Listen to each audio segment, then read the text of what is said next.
ada talk show di Radio Start 102,6 FM.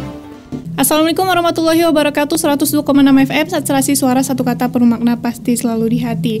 Ya sahabat Star FM, apa kabar? Hari ini kita kembali lagi di talk show interaktif. Dan hari ini kita kedatangan dari BKKBN dalam rangka peringatan Hari Keluarga Nasional ke-28 tahun 2021. Dan telah hadir di studio, apa kabar Ibu? Saya belum sempat tadi bertanya namanya siapa Ibu dan Bapak. Ya, selamat pagi. Nama saya Elvi Mariani Lubis. Saya sebagai Kabid KB di Dinas Pengendalian Penduduk Mandailing Natal. Dan Bapak? Ya, saya selamat pagi sebelumnya, menjelang siang. Nama saya Samsudin Harahap sebagai Kasih pendistribusian Alkon di Dinas Pengendalian Penduduk dan Keluarga Berencana. Sehat ya Bu, Pak, kabarnya? Alhamdulillah sehat. Imunnya kuat ya insya Allah. Insya Allah. Banyak yang akan kita obrolin ya sahabat Star FM, jadi buat kamu tetap stay di sini. Dan pertanyaan pertama saya nih Bu, mungkin banyak orang yang awam ya, apalagi masih muda kayak saya nih, mengenai alat kontrasepsi. Itu ada jenis apa aja sih Bapak atau Ibu boleh menjawabnya? Iya, karena saya sebagai Kasih Perindustrian Alkon, jenis alat kontrasepsi ada sebenarnya 7 macam. Yang pertama pil, suntik, IUD, implan, MOE atau model operasi wanita, kalau di bahasa medisnya tubektomi, dan satu lagi MOOP, model operasi pria atau vasektomi. Nah, itulah jenis-jenis alat kontrasepsi yang ada di BKKBN. Hanya itu saja yang bisa dijelaskan Pak, atau mungkin ada lagi yang bisa lebih luas agar masyarakat lebih memahaminya gitu?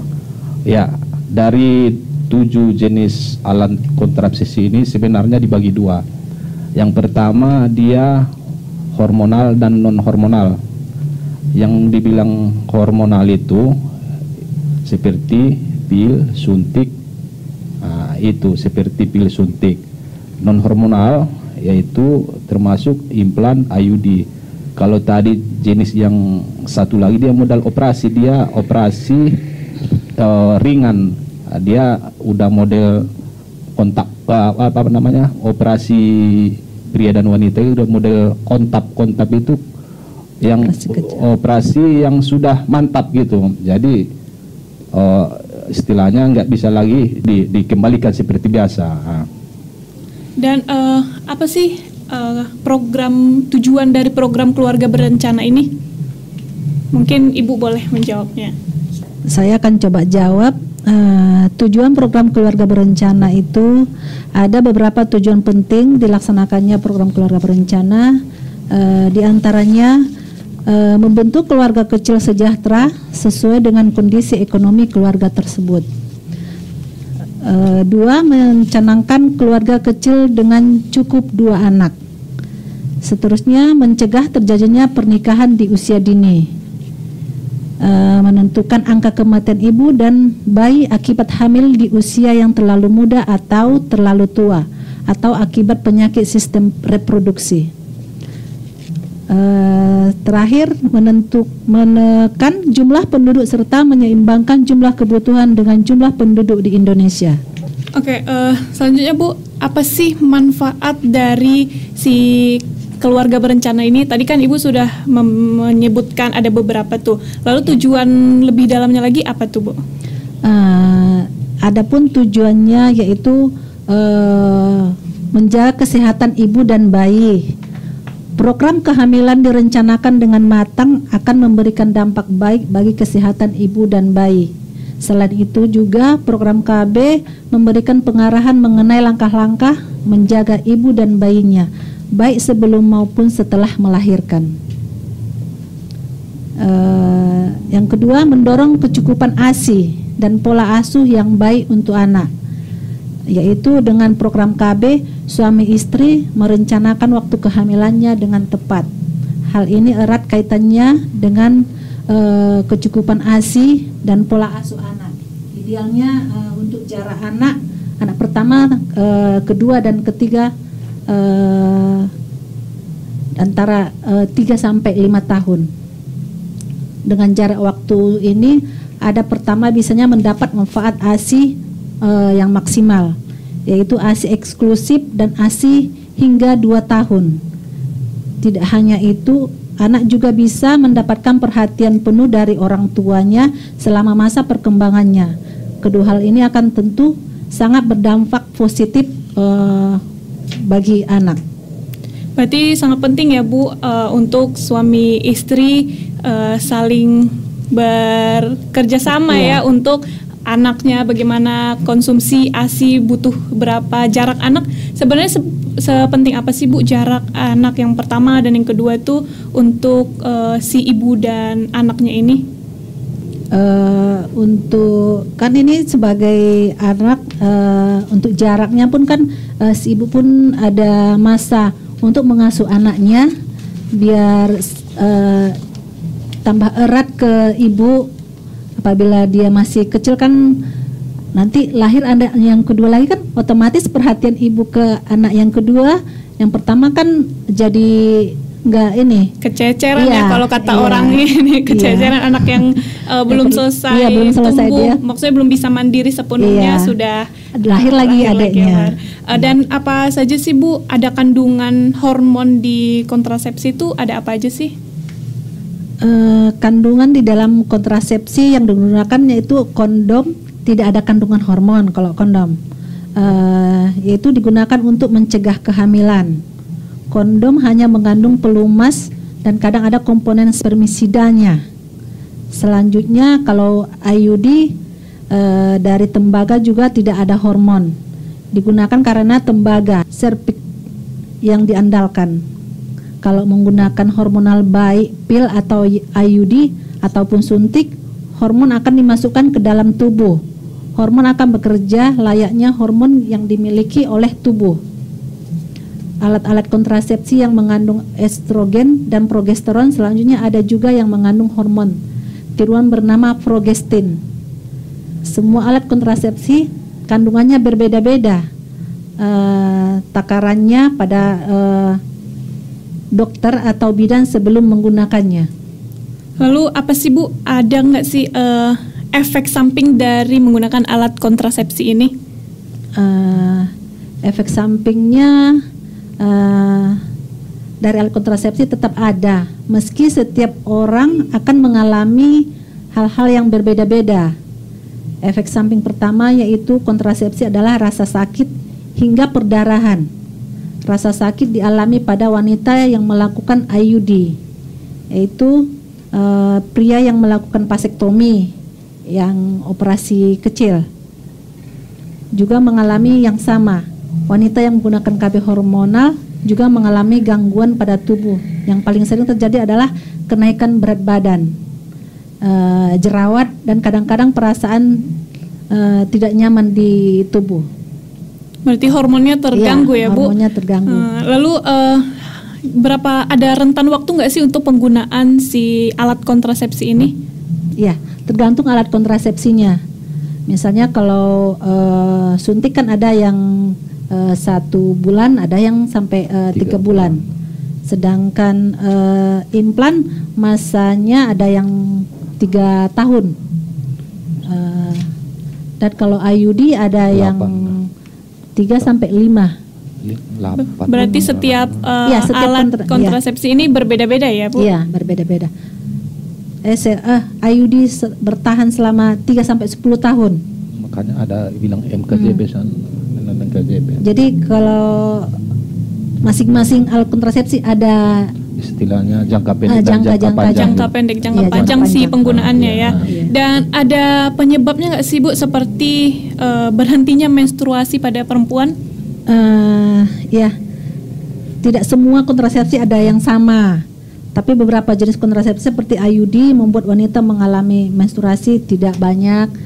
Jadi apabila memang setelah pemakaian kontrasepsi boleh konsultasi kepada dokter atau bidan. Berarti harus diomongin sama ahlinya agar lebih ini ya Bu, Iya. agar lebih tepat jawabannya bagaimana. Iya. Dan untuk selanjutnya nih Bu, alat kontrasepsi ini ada mengganggu untuk hubungannya nggak Bu? Untuk saat berhubungan seperti itu ada nggak? Tidak semua alat kontrasepsi mengganggu untuk seksual bagi yang pemakai kontrasepsi. Sementara yang IUD mungkin mengganggu pria ya, karena alat kelamin seperti tertusuk jarum.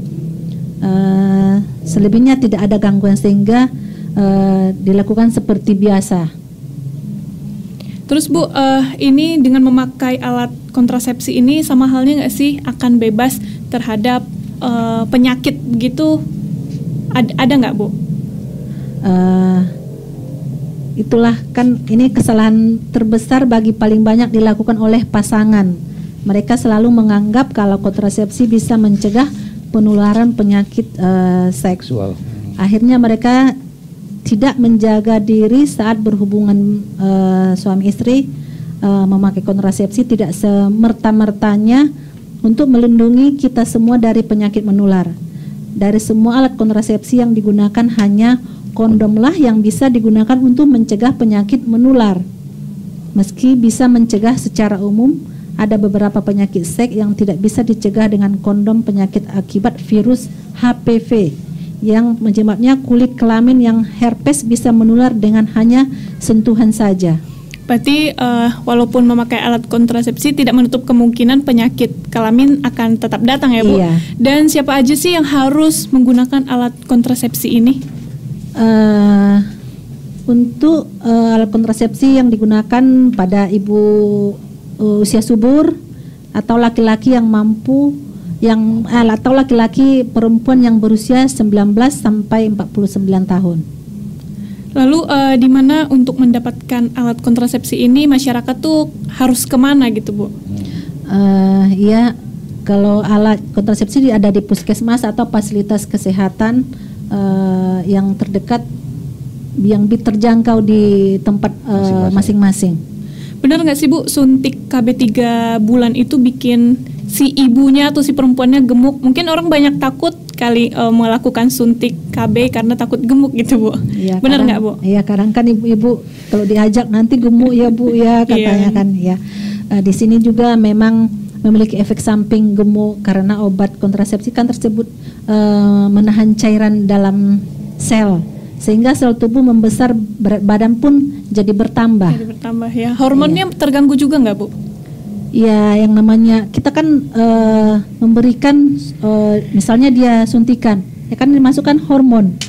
Jadi kemungkinan jadi hormon dia kadang terganggu ya. Bisa. Memang iya. Karena ada yang dimasukkan ke dalam tubuhnya istilahnya ya Bu.